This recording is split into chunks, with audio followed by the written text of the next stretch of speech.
It's Jeff G. Holt of V2M Visionary, and we are here today with Figaratti Designs swing arm bolt covers.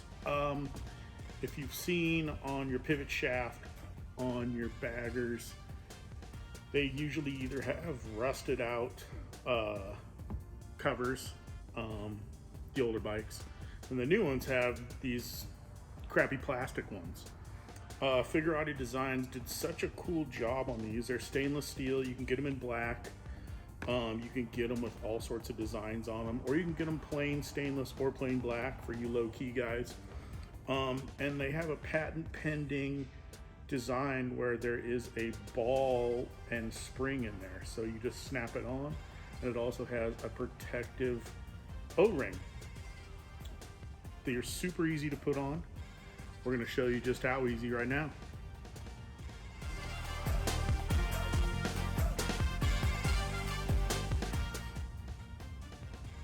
Once you locate the pivot bushing cover, all you have to do is pretty much pop it off with a screwdriver, and you can really see how much crap has gotten in there.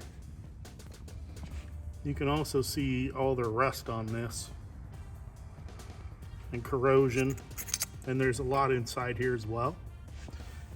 So pre-soaked rag, clean this up a little bit, make sure it's a nice working surface to install your Figaratti covers. And here they are. I did the Gadsden flag, don't tread on me. Pretty much just stick it in there, do that, and you are done. Really, really cool, and it's going to keep your bike clean.